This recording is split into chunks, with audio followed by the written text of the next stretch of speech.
Les maths avec Monsieur Roll.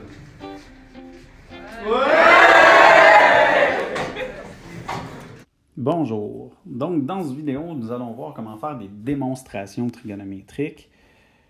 Juste pour que tu comprennes un peu l'impact pour ton cerveau au début, ça va ressembler à l'impact que ceci présentement sur tes yeux. Oh oh! On va voir, tu vas voir, c'est pas si complexe à la fin. C'est une partie d'habitude qui est assez appréciée parce que c'est très algébrique. Au début, on se sent un peu déstabilisé, mais ça va bien après un petit bout, après qu'on a fait quelques exercices. Et juste pour t'éviter d'être, comme moi, concentré sur l'espèce de chat qui lance des arcs-en-ciel pour nous dire que tout va bien aller, je vais enlever ceci et commencer avec, premièrement, comment ça fonctionne, faire une démonstration trigonométrique. Bon, premièrement, il y a un concept en mathématiques, rendu là en secondaire 5, c'est la première fois que tu le vois, de faire une démonstration. Démontrer, ça veut dire que, en fait, on va te demander quelque chose de ce type-là. Donc, démontre que, mettons, une certaine expression est égale à une certaine autre expression. Et ça veut dire que ces deux expressions-là valent la même chose, mais qu'en apparence, elles ne sont pas semblables. L'idée, en fait, c'est de partir. Par tradition, on part du côté gauche et on se rend au côté droit. Donc, on va y aller avec la tradition aussi. Et que je prends l'expression du côté gauche. Et là, ce que j'ai à faire avec, c'est que je vais prendre cette expression-là et je vais faire une expression modifiée. Je vais faire cette expression modifiée-là en utilisant, par exemple, des définitions, en utilisant des identités trigonométriques, en utilisant de la factorisation, en utilisant développement algébrique, peu importe ce que tu vas utiliser. Donc, il faut que tu modifies cette expression-là. Évidemment, il faut que tu gardes en tête que ton but, c'est de te rendre à l'expression algébrique B. Donc, ça veut dire que une fois que j'ai fait ça, je vais modifier encore cette expression-là et je vais continuer ça jusqu'à temps que j'obtienne l'expression B. Donc, le but, donc, c'est de faire des modifications algébriques en se servant soit des identités trigonométriques, soit des définitions, soit de la factorisation, soit de développer et d'arriver à l'expression B en manipulant. Tu vas voir, au début, c'est pas évident pour le cerveau et ça devrait le devenir un petit peu avec le temps. Donc, je te laisse ça. Et quand on a atteint l'expression B, il faut, par tradition, écrire qu'on a démontré ce qu'on voulait démontrer. Et les lettres que tu vois là, ça veut dire ce qu'il fallait démontrer. Donc, ce qu'il fallait démontrer, c'est QFD, ce qu'il fallait démontrer. On peut utiliser la facto, des opérations donc calculées algébriquement, des identités trigonométriques, des définitions, etc. Donc, on peut utiliser n'importe quoi qui est vrai mathématiquement pour partir du côté gauche et se rendre au côté droit. Bon, techniquement, on s'entend qu'on pourrait partir du côté droit et manipuler pour se rendre au côté gauche. Nous, on va le faire avec côté gauche par définition pour se rendre au côté droit. Simple raison, tous les corrigés que tu verras sont faits comme ça. Donc, c'est une section aussi où tu n'auras pas juste la réponse, mais le corrigé. Oh, attention, piège dans lequel tu ne dois pas tomber. Parce que c'est facile de dire « Oh, je suis bloqué, on regarde le corrigé pour une ligne. Oh, je suis bloqué, on regarde le corrigé. » Mais à la fin, tu ne seras pas capable d'aller faire ça. Donc, l'idée, c'est qu'il faut que tu te sentes bloqué puis un petit peu dans le vide. Certaines fois, ça va faire ça à plusieurs personnes. Tu n'as pas besoin d'être inquiet. Comme à chaque année, tu vas t'en sortir et ça va bien aller à la fin. Et ça, c'est pas un « ça va bien aller » de cette année, c'est un « ça va bien aller toutes les années ». Donc, on va y aller avec un exemple concret. En fait, c'est une vidéo qui va être séparée en deux parties. Je te fais ça parce que c'est c'est quand même beaucoup de matière dans cette partie-là. Je vais essayer de couvrir un peu tous les types. Je ne peux pas toutes les couvrir, mais grosso modo, la plupart des éléments importants qui vont revenir dans ce type de démonstration-là. Fait que première démonstration ici, démontre que tangente au carré moins sinus au carré est égal à sin au carré fois tangente au carré. Là, tu vas remarquer que d'un côté, j'ai une soustraction, de l'autre côté, j'ai une multiplication. Et ça, mathématiquement, pour qu'une soustraction devienne une multiplication, tu as deux choix. Soit que tu fais de la factorisation puis tu manipules les éléments qu'il y a dedans, ou soit que tu les mets au même dénominateur, puis après ça, une fois qu'ils sont au même dénominateur, ça devient une fraction, puis même chose, tu manipules l'expression. Donc ça, c'est les deux éléments à retenir. Si tu as une addition ou une soustraction qui devient une multiplication, c'est un des trucs que tu vas avoir. Première chose, donc, je réécris le côté gauche. Fait que je réécris tangente au carré moins sinus au carré est égal à sin... non, j'écris juste est égal à quelque chose. En fait, là, mon objectif, c'est de me rendre à sin à la 2 fois tan à la 2 et de modifier les deux éléments qu'il y a. Bon, là, Dans tes réflexes présentement, tu te dis peut-être, bon, j'ai tangente, qu'est-ce que je peux modifier là-dedans? Est-ce que, là, on peut se poser une question, est-ce qu'on peut faire une mise en évidence présentement? Est-ce qu'on peut factoriser quelque chose avec tan à la 2 puis sin à la 2? On pourrait faire une différence de carré. Donc, ça veut dire qu'on pourrait faire tan moins sin fois tan plus sin. Ça pourrait être une option. Après ça, il faudrait manipuler les expressions. Ça devrait être une multiplication. On se comprend que notre but, c'est de partir d'une soustraction et d'arriver à une multiplication. Ici, je peux aussi changer mon tangente en sin sur cos. Okay? Et si je change mon tangente en sin sur cos, tu vas voir, c'est un peu difficile à voir au début. J'ai sin à la 2 de x sur cos à la 2 de x moins sin à la 2 de x. Et ces deux termes. Je pourrais t'écrire ça comme ceci. Mettons, c'est x... comment je pourrais te rendre ça facile? Mettons 3x sur 2 moins 2x. Okay, on s'entend que là, tu peux soustraire ces deux termes-là, mais je peux aussi mettre en évidence le x, c'est-à-dire dire que ça, c'est x fois 3 demi moins 2. Et là, calculer le 3 demi moins 2, c'est ça qui va faire que ça va devenir un certain nombre de x. Mais j'ai pris le x et je l'ai mis en évidence. En fait, il faut faire la même chose avec le sin carré. Si je mets le sin à la 2 en évidence ici, bien, je vais obtenir sin à la 2,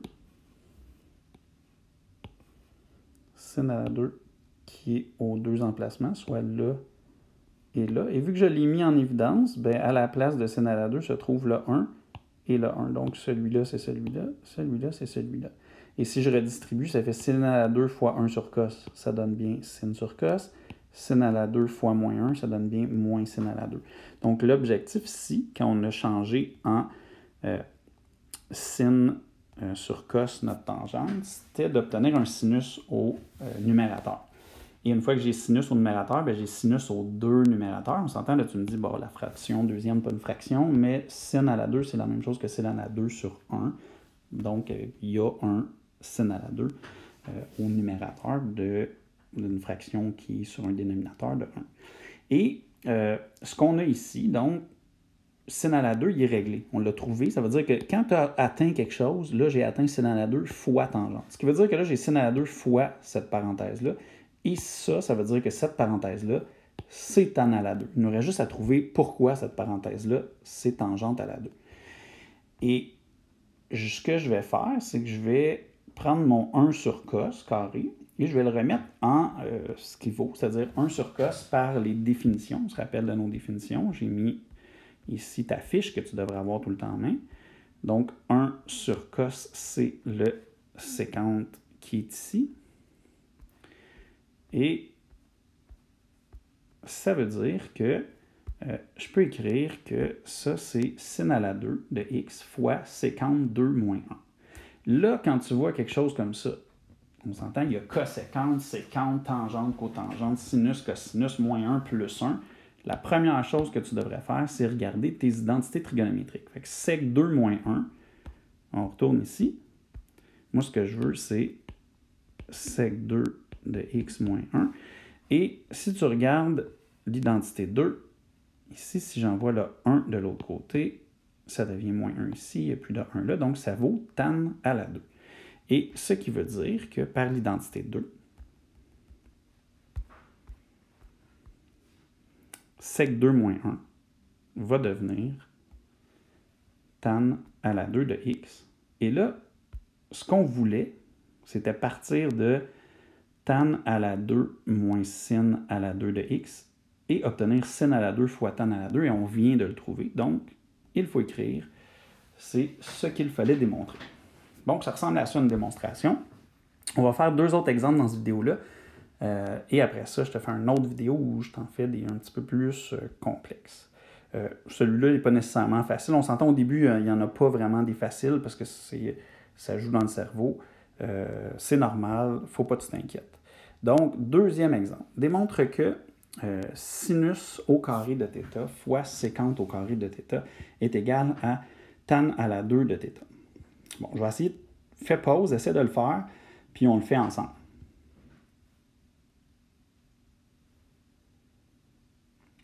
Alors, première chose, tu aurais dû réécrire sin à la 2 de θ fois sécante à la 2 parce que ton but, c'est de partir du côté gauche et d'obtenir le côté droit. Bon, là, tu t'es peut-être dit, oh, celle-là, tu vas remarquer, il est probablement pas mal plus facile que le premier qu'on a fait. Ici, sécante à la 2, dans tes définitions, tu peux dire sécante à la 2, c'est 1 sur cos au carré. Et là, sin à la 2 de θ fois 1 sur cos au carré, je peux les multiplier ensemble et ça va devenir sin à la 2 de θ sur cos à la 2 de θ. Et ça, c'est tan à la 2 de θ. Et c'est ce qu'il fallait démontrer.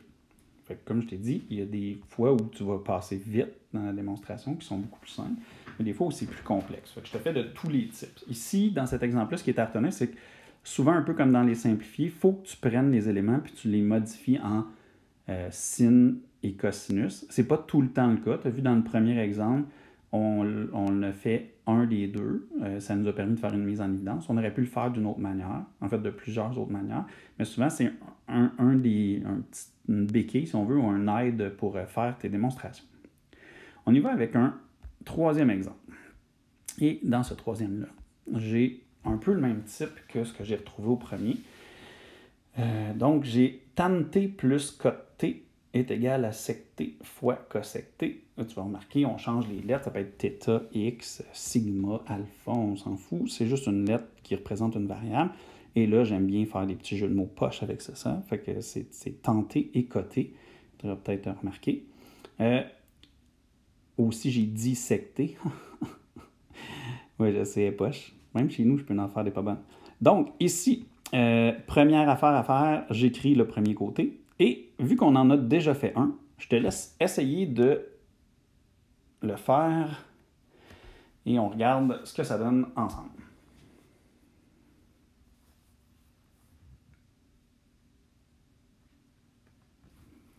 D'accord, donc, on peut, premièrement ici, transformer le tan et le cot en ce qu'ils valent par définition. Donc, tangente, c'est sinus, donc sin t sur cos t, plus cos t sur sin t.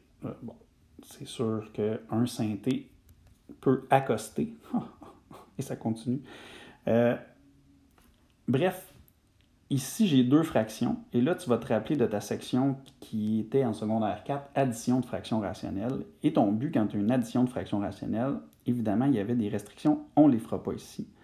Mais tu avais à mettre les fractions au même dénominateur. Un des concepts qui va revenir, c'est de mettre les fractions au dénominateur commun.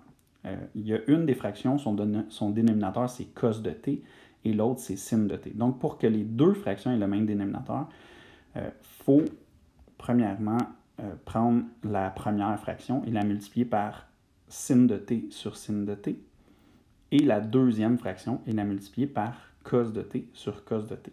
C'est le petit truc du 1 camouflage qu'on se rappelle, il est présent partout. Et ce que ça fait, en fait, c'est que ça nous permet de prendre le dénominateur et de m'arranger pour que les deux dénominateurs soient sin t fois cos t, sin t fois cos t, peu importe l'ordre des deux, on s'entend l'ordre de multiplication, c'est pas important. Donc, le dénominateur vient de devenir sin t fois cos t. Le premier morceau, donc la première partie de la fraction, vient de devenir sin à la 2 de t, et le deuxième morceau vient de devenir cos à la 2 de t. Donc, je vais retrouver sin à la 2 de t sur cos t fois sin t, plus cos à la 2 de t sur cos t fois sin t. Là, j'ai réordonné les dénominateurs pour qu'ils soient identiques. Et ça me permet d'additionner mes deux fractions ensemble. Parce que maintenant, ils ont le même dénominateur. Ça veut dire que je peux faire sin à la 2 de t plus cos à la 2 de t sur cos t fois sin t. Et là, tu devrais remarquer, ça, là, ça devrait commencer à flasher un petit peu. Oh, ça, je le connais. C'est mon identité 1 et ça vaut 1.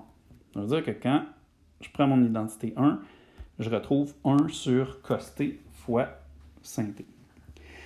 Et ce que ça fait, là, il ne faut pas t'oublier ton objectif, c'est de se rendre à ceci. Donc, présentement, j'ai une multiplication. Le but de mettre les fractions au même dénominateur et d'arriver à une fraction, c'est que ça, une fraction, dans le fond, c'est une multiplication. Puis là, il nous reste juste à se séparer pour avoir les bons éléments.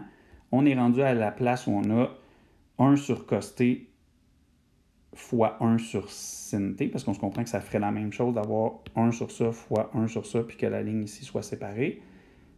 On aurait le même résultat que juste 1 sur sin t fois cos t ou cos t fois sin t. Et 1 sur cos de t, ça vaut sécante de t. Et 1 sur et 1 sur sin de t, ça vaut cosécante de t. Je m'excuse, je ne sais pas si j'ai dit la bonne chose, là, je vais répéter. Donc, 1 sur cos, c'est sécante de t, et 1 sur sin, c'est cosécante de t. Donc, ça fait sécante de t fois cosécante. On s'entend, quand on fait ça, il faut vraiment que ça soit vis-à-vis. Donc, 1 sur cos, c'est bien sécante, et 1 sur sin, c'est bien cosécante. Et j'ai terminé. Donc, c'est ce qu'il fallait démontrer. Et tu vas aller regarder le deuxième vidéo pour voir la suite, donc des démonstrations. Oh, démontrer des identités, c'est pas facile. Il là là.